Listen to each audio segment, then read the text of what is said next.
At New Delhi restaurant, chef Ranjan Dey has been serving delicious Indian meals with his own unique style of hospitality to royalties, presidents, celebrities, and over 2 million guests worldwide since 1988. He believes to make anything successful, you must have persistence, staying power, and tenacity of purpose. He will share his story of success, including surviving the pandemic pause. And without further ado, I give you Chef Ranjan Dey. Thank you. Thank you very much, Colin. I have always loved Colin. Colin is really, really community-centric. He's always there to help everybody, and I love his spirit. New Delhi restaurant is now the oldest Indian restaurant in San Francisco. I opened the New Delhi restaurant 3rd of November, 1988. That's almost 35 years. We're going to be celebrating our 35th anniversary, 3rd of November.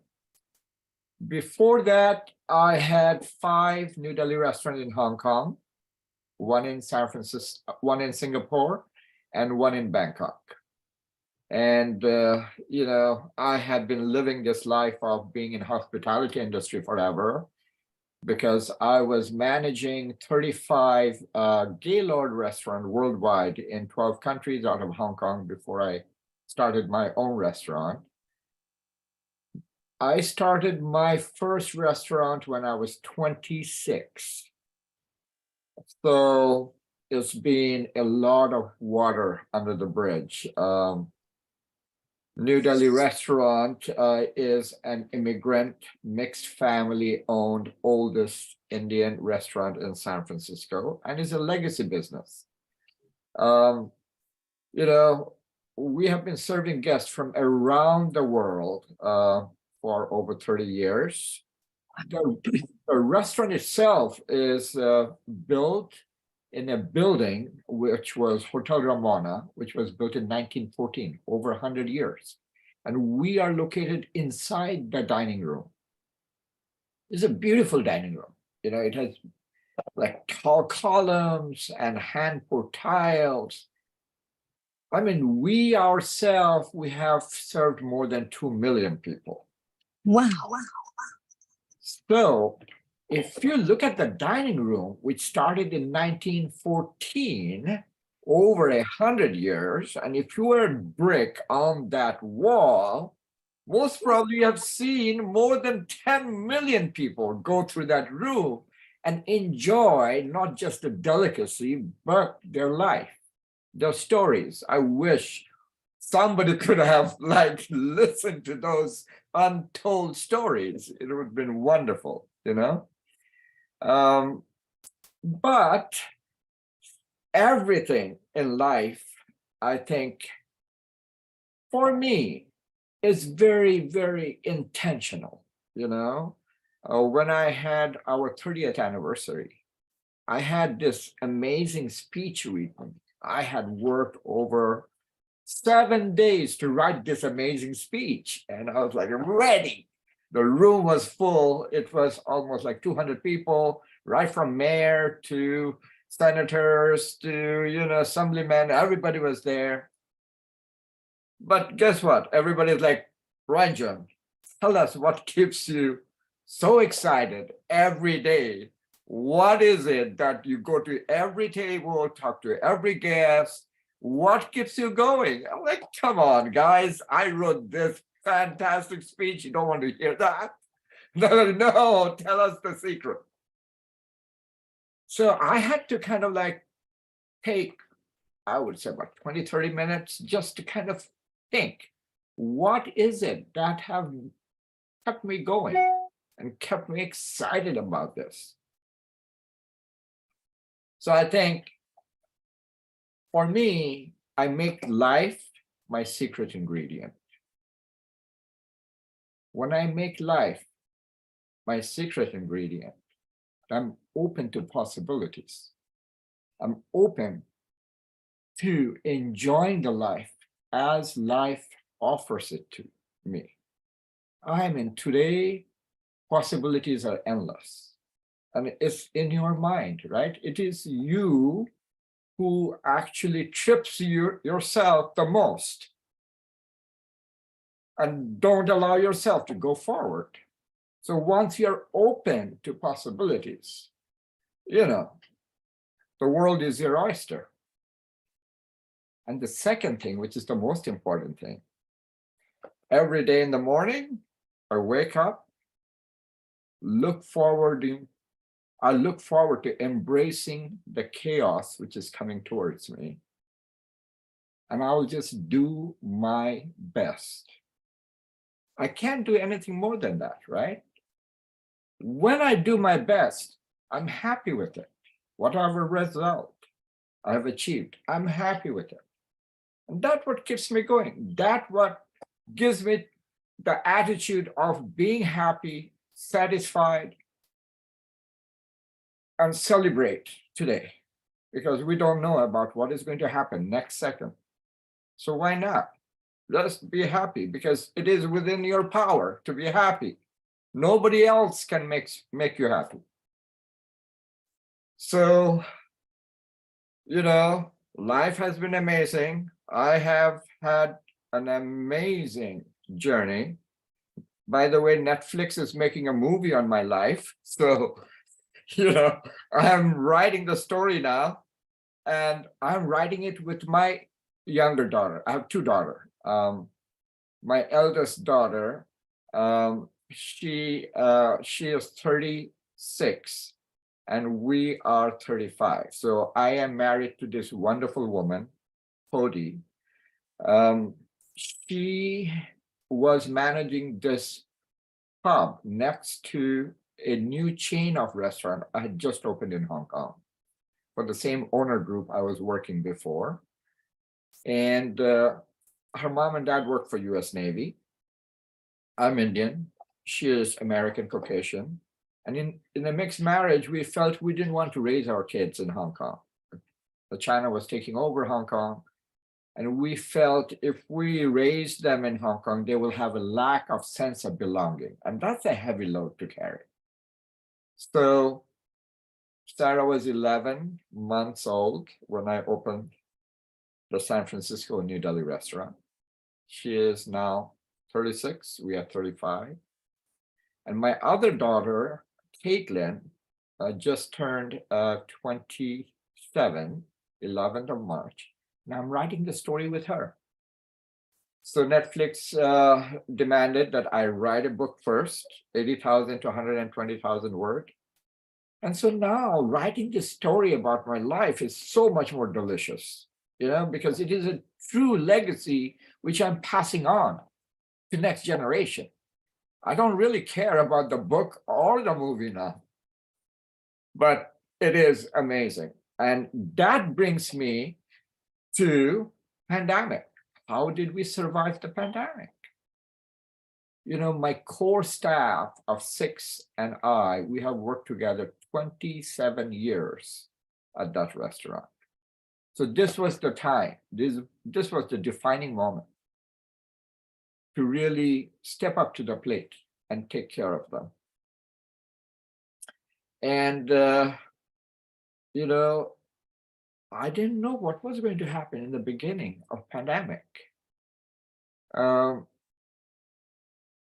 Restaurant business doesn't have a huge amount of cash, doesn't have deep pockets. These are like small businesses. And it is the community which came through and helped us.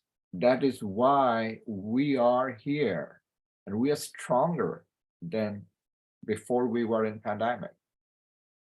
And it has been a part of our way of business from day one. We have a charity called Compassionate Chefs Cafe, where we help 300 kids in Tenderloin. And then we connect them with 3,000 kids in India across from Gandhi Ashram to become global citizens. And to do that, we reach out to the community to see how we can facilitate that. And in India, they are in the middle of like 6 different big slums where they have settled, and we have a center there called Heart Center. So it is a art center with a heart.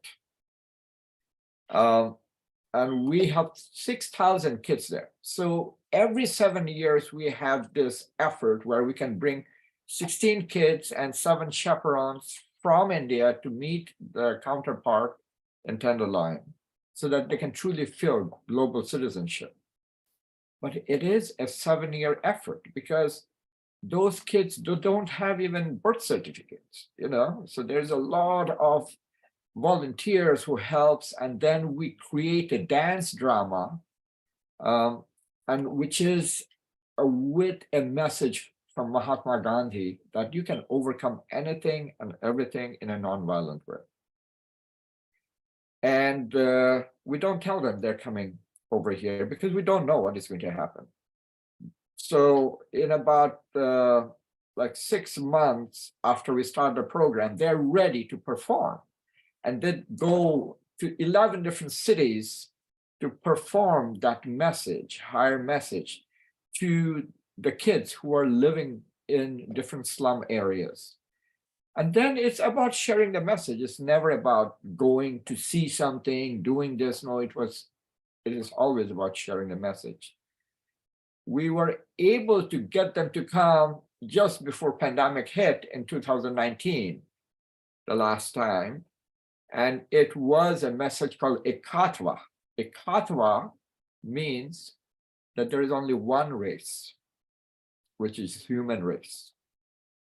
And we are all the children of the same one spirit.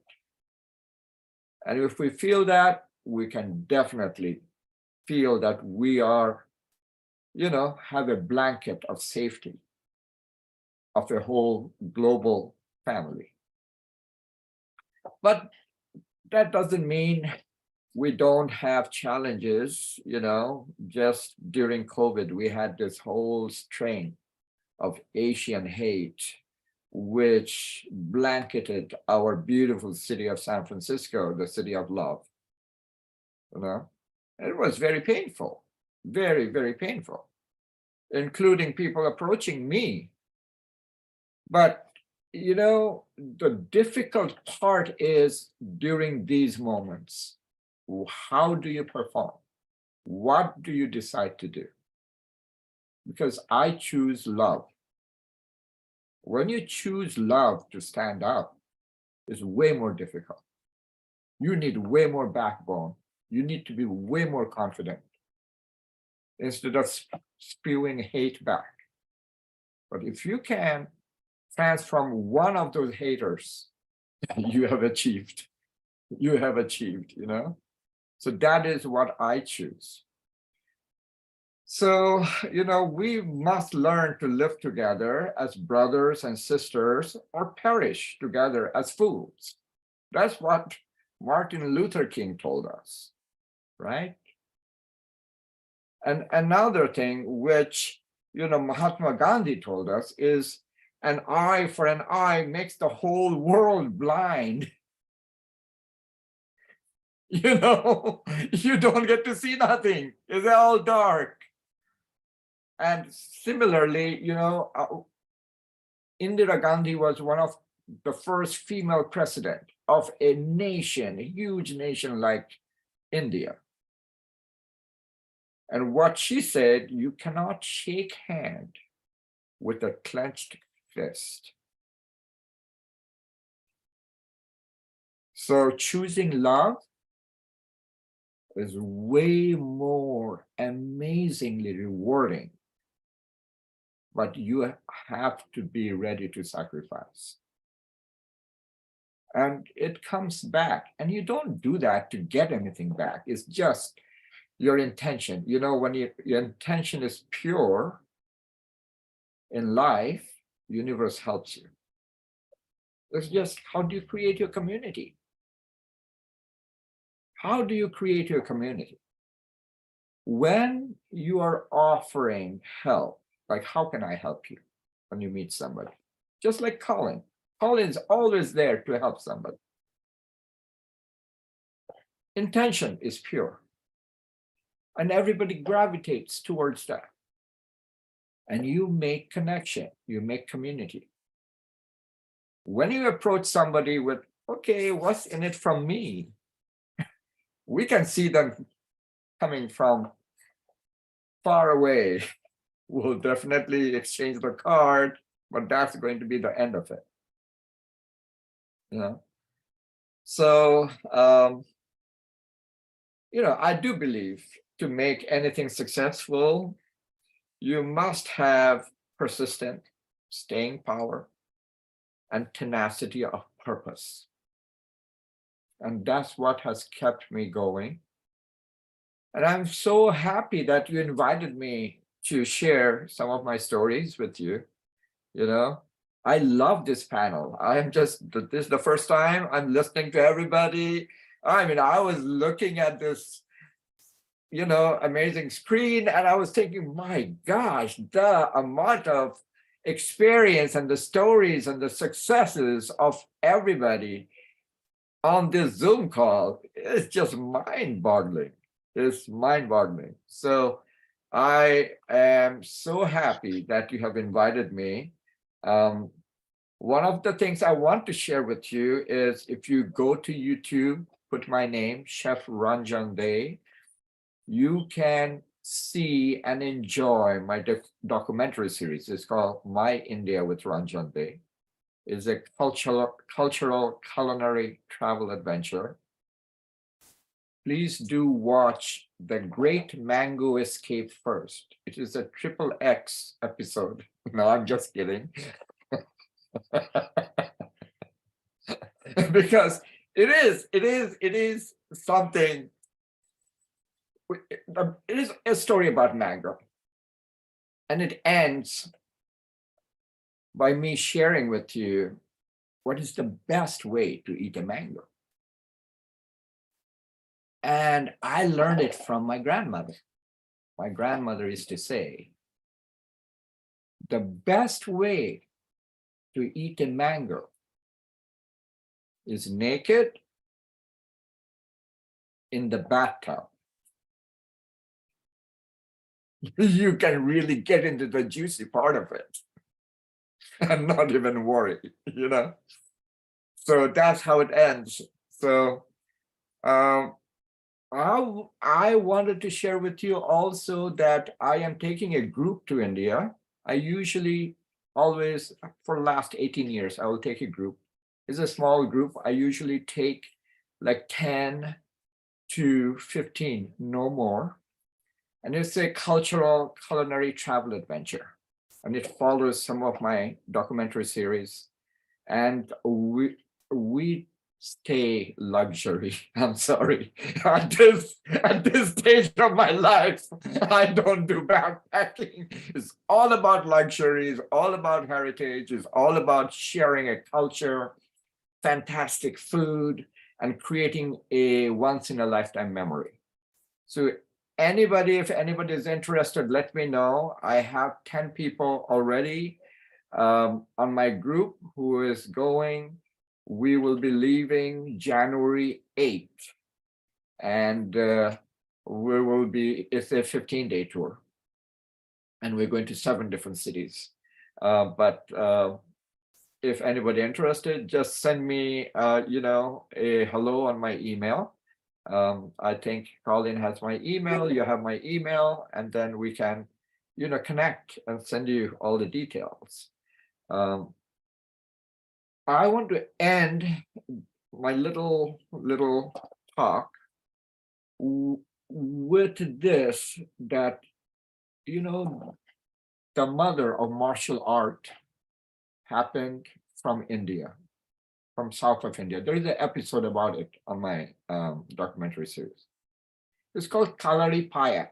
Kalari Payat is a training of self-defense without any weapons. In south of India, the royal family will teach somebody who is going to be an heir how to defend himself or herself without any weapon. And that's called the training of Kalari Payat. So one of the prince really embraced Buddhism. And then he decided to share the philosophy of Buddhism and went on a journey and went to China. There he found out, because Buddhism is something which is non-violent, they will not carry any weapon, and the robbers on the street will very often just, rob them, and they have no way to self-defend themselves. But being a prince and having the training of Kalari Payat, that's when he taught them how to defend themselves without any weapon. And then Shaolin Temple and all of that took the martial art to a much different height than, what Kalari Payat was. But what my philosophy from that whole training of Kalari Payat is, fight in life, in my life.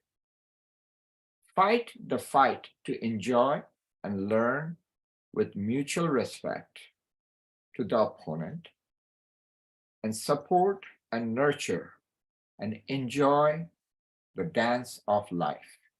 And that's what I've been doing. I'm thankful that you included me today at this breakfast meeting. I'm grateful. Thank you.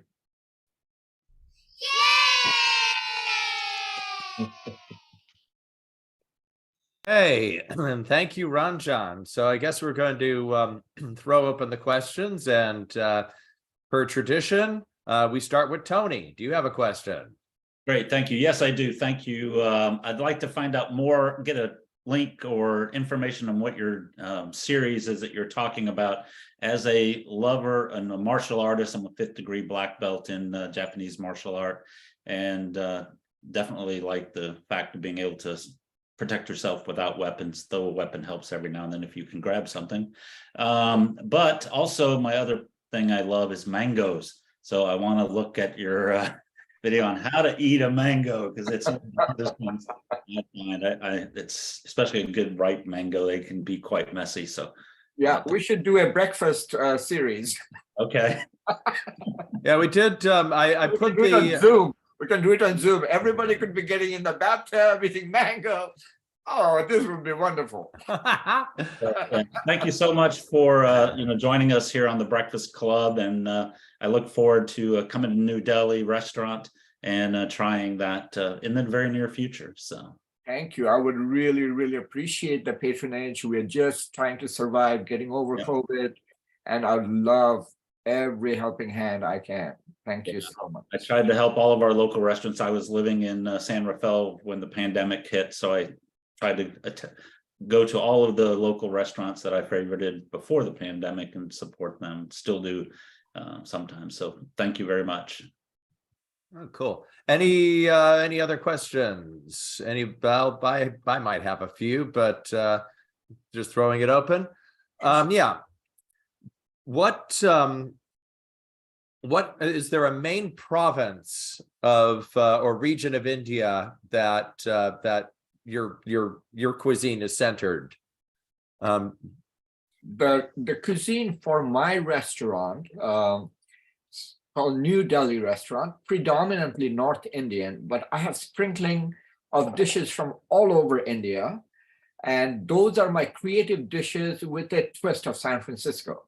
So as a chef owner, when you are representing your cuisine in a different country other than India, the talent lies in understanding and having deep content of your dish. So you can choose a dish which will fit the local palate. And anybody coming from India can also enjoy it equally. And it's very authentic. That way you can share the flavors and the textures, the mouthfeel and the aromas, and everybody be happy with a delicious meal. Is there a specific dish in your restaurant that's distinctly San Francisco, that there's something about the ingredients or something that makes it San Francisco? There is many, and one of them is like Kerala pepper chicken, which is like a chicken with coconut base, with peppers, with curry leaves. And these curry leaves I get from the Bay Area. It is all grown in the Bay Area with whole mustard, and it's delicious. And there are many, many dishes like that. Very cool. Any other questions? Ranjan, I have a We have question. Carol and Bill and me. Carol Okay. was first. And Summer as well. She had her hand raised, so. Okay, let me look at my new view here. Gallery view. Let's go to gallery view. Okay, got it. Okay, now I'm seeing. Okay, go ahead. Carol then.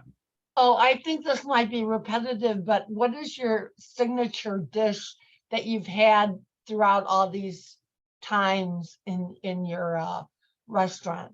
What do people want the most?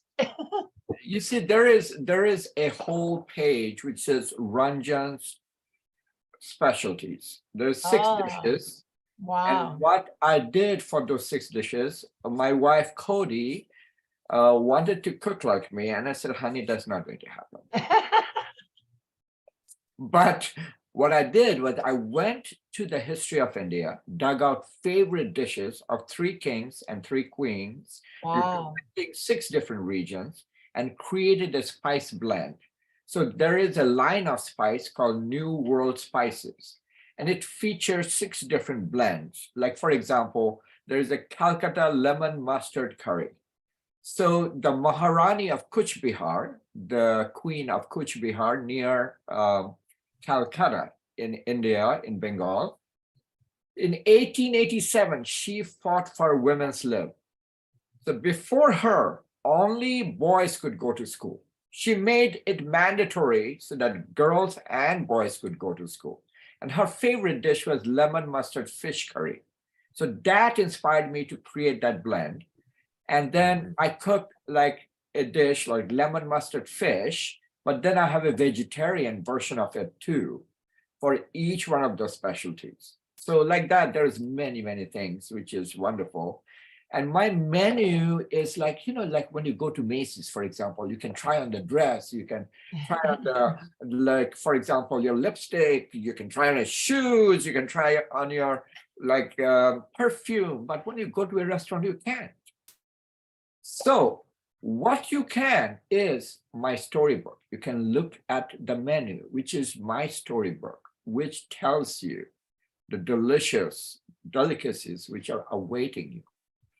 And so it's a beautiful menu. Not that I'm not saying it because I did it, but it's nice looking and it tells the story. So you will be able to enjoy a reading of that too. Because today I see all restaurants, it's such a boring menu. It's just a piece of paper and it's just printed. It's like, come on, guys, put a little bit more effort, Mm-hmm. Thank you. Next question. I think Summer had a question. Yeah, thank you, Colin. It's kind of repetitive, just what Carol asked, but for someone who's coming into your restaurant for the first time, Ranjan, what would you recommend? And this is for someone who's vegetarian, like me, for instance. The first thing, you get me. I'm usually there. I go to your table, especially when you tell me I will put together a menu for you. And telling somebody that you're coming to the restaurant first time, or telling somebody that this is the first time you're going to try a new cuisine, is really, really helpful to whoever is serving, because then we can, recommend dishes which will be more appropriate than somebody who's a seasoned, Indian cuisine gourmet. So we have a Navratan curry, which I would love for you to try. Ground, I am Indian by ethnicity, so I'm used to my mom's cooking. Yeah. But there's obviously room for experiencing something different, of course. Yeah, I can't compete with your mom's cooking for sure, but you can come and try my cooking. Absolutely, I It's would. going to be very different. No, thank you. Okay, I think Patricia has the next question. No, Bill Buchanan Bill. was before me. Okay, Bill. Bill and then Patricia. Thanks for spending part of your day with us here at the Breakfast Club. And congratulations on your extraordinary success in the restaurant business. I think I missed part of your presentation, but I thought I heard you say that at one point you were in Hong Kong, but you decided to move your daughters and your operation to the United States. What was it that attracted the United States to the point where you decided to relocate here? So when I was in Hong Kong for 9 years. I speak Cantonese. I used to teach in Hong Kong Polytechnic, Hong Kong Management Association. Out of Hong Kong, before I opened my restaurant, I used to manage the Gaylord restaurant chain worldwide. There is Wow. 200 Gaylords in India.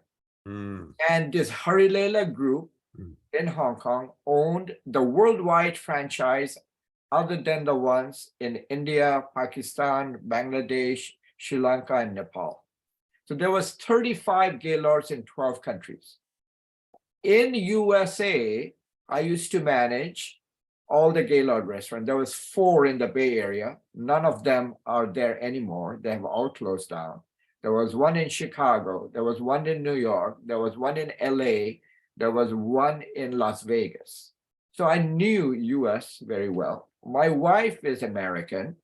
She is a Caucasian American. Her mom and dad worked for US Navy, and they were posted in Hong Kong. That's how we met.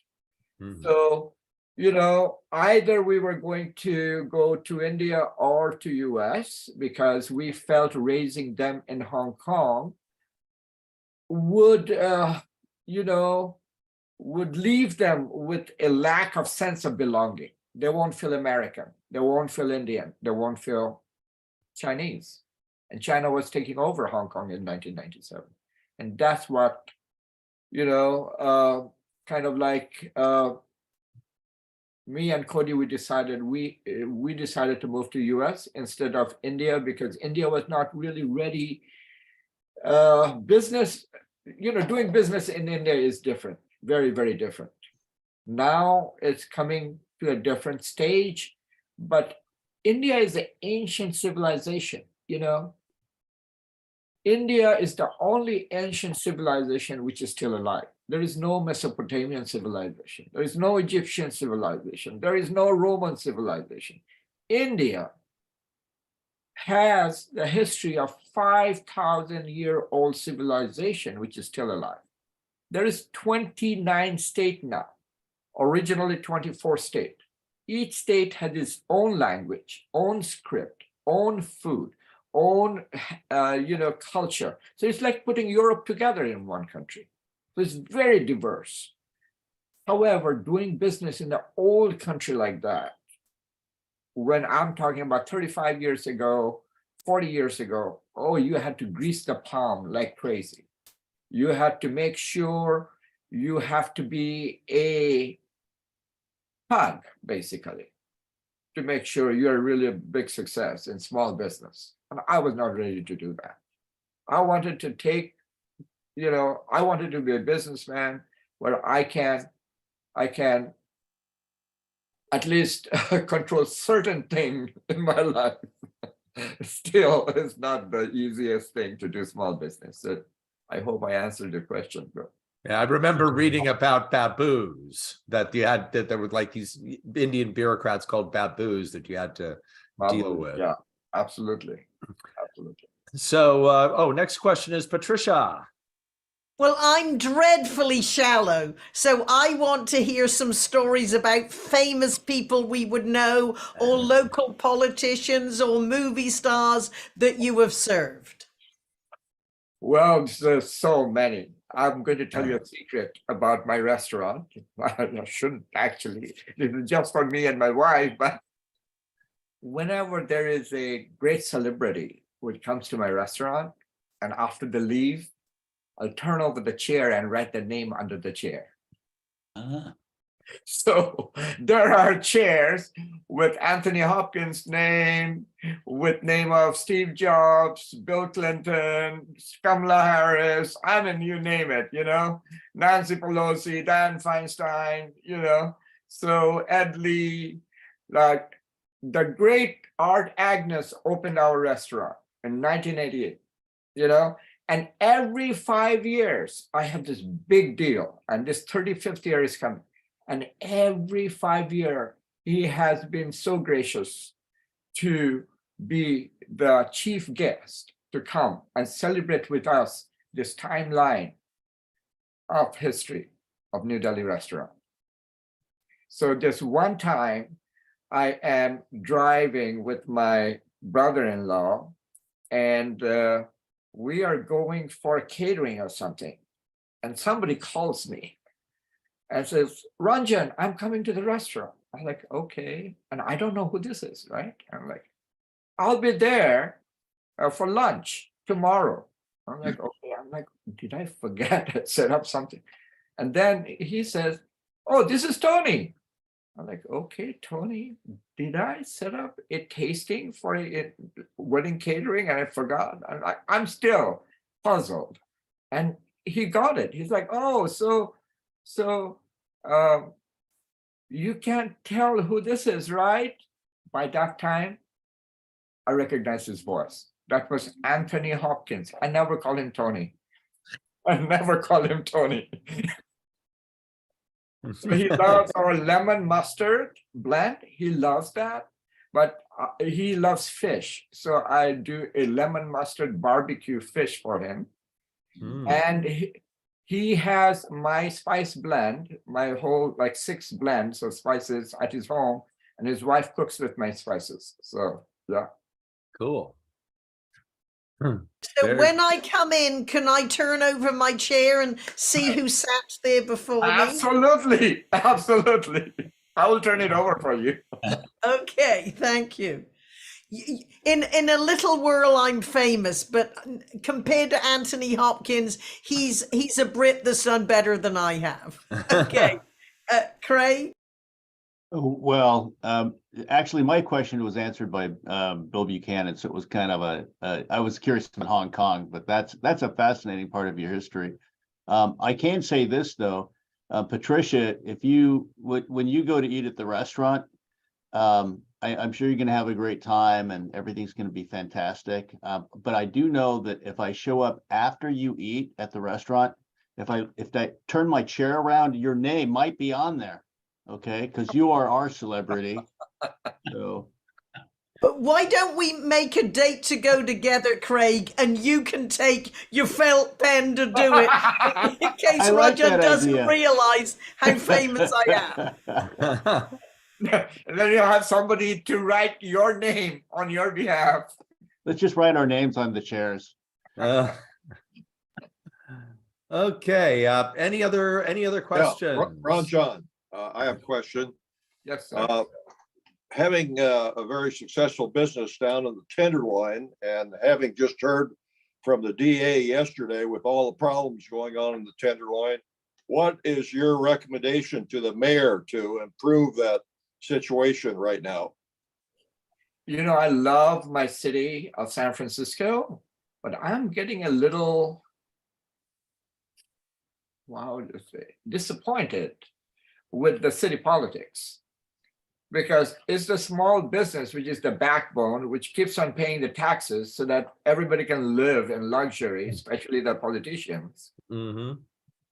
And they are not there to clean up.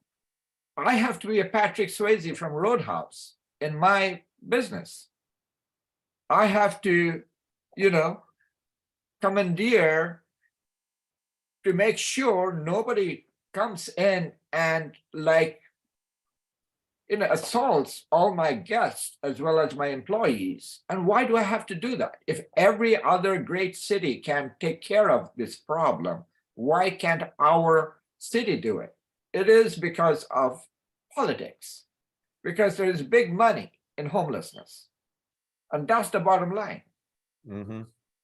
It's fun. It's interesting because it's like, before you showed up this morning, I pulled out this obscure book that a friend of mine gave me. That's a South Asian philosopher, sociologist Shabwali Allah, and he was talking about the fall of cities and how it's like you've got like excessive tax, the merchants and then artisans, heavy in taxes are imposed upon them, and then the money goes toward people who don't do anything. Exactly. I'm sorry. And this is like early 18th century that he wrote this. So sorry, but getting disenchanted with the city just because of a few people in the city hall who don't see what really support means to keep the city beautiful in every way. I hope we can turn the corner. I really do. I hope so too. Thank you. Colin, Derek has a question. Oh, yes, Derek. Derek? You're muted. Unmute. Derek. Yeah, you're Derek, still muted. Yeah, you gotta take yourself off mute, Derek. You gotta unmute yourself. You're still muted. There you are. Okay. Yeah. We can hear Is you that now. okay? Yeah. Okay. Please, will you repeat it? You are muted, so I couldn't hear what you said. Okay, Ranjan, thank you for that talk. This is Derek from London, UK. Fabulous talk. You should be a professional speaker, by the way, as well. I'm sure Patricia will sign you up for the professional speaking or the National Speaking Association. I've got a page of notes because some of those quotes of yours were absolutely fantastic, and I love positive, inspirational quotes. And when I come to your restaurant with Patricia, hopefully when I visit San Francisco and Craig and other people, may I write my name under the chair, sir? He's very famous in England. He's an author, travels the world teaching negotiation skills, of which I don't think you need much help. Yeah, I didn't tell you. I have to invoice people with certain things to get the name under the chair. Oh, wow. Thank you. But I do a lot of keynote speaking. Thank you. And I would love to share my story. So if you ever find an opportunity where I could, share and add something, please sign me up. I'm all for it. And thank you, sir, for recognizing that. Thank you. Thank you so much. Any other questions? Do I see any other hands? Well, I have a suggestion. As we are trying to have events that members can get together, I think for cocktails with Betty and stay for dinner, we might consider we have a new best friend who has a restaurant. Absolutely. I would love to support. I'm sure Jim Prost would love to join me as my date to go there soon. President Tony, would you drive to the city for that? I would drive to the city for that. Yeah. Excellent. I've photoed events there. It's a wonderful venue for that. Yeah, I love that. I'd love that. So there is pre-announcements. I'm working with the city to bring more traffic to downtown. So we are starting a night market and with the Bhangra Beats. So it's a Bollywood dance party with night market, which is starting 12th of May. So it is going to be second Friday for every quarter this year, and next month, hopefully every month. We're taking 3 blocks in Battery Street around that area, and from 5 to 10 p.m. we're turning that into a street market with music, ongoing music, dancing, and everything. So very cool. I will send those details to Colin. Maybe you can share it with everybody. Yeah, absolutely. Yeah, email me and I'll send the links out. Great. Excellent. Any other questions, comments? anything? Anybody else got hands up? Okay. Bill, or excuse me. Christine just raised her hand. Hello, Christine. Good seeing you. I don't know if I'm audible, but today was a life-changing experience to hear how you've created the world in a better way and shared the foods, your visions, your philosophies, everything. It's just spectacular. I'm one of the original members here, and I'm just blessed to have heard you today. Thank you for sharing. I look forward to that 5-block adventure. I look forward to hearing more about that in San Francisco and to coming in and meeting you. Patricia absolutely should sign her name under a chair. I never will, but I'm blessed to know you. Thank you, thank you, thank you. Thank you. Thank you. It's like One final question. How do you get more information about your trip in January? I will send it to Collins, you know, and then he can share with everybody. How about that? How long a trip is it? It is a 15-day trip. So 14 nights and 15 days, starts on January 8th. And then we are back on January 23rd.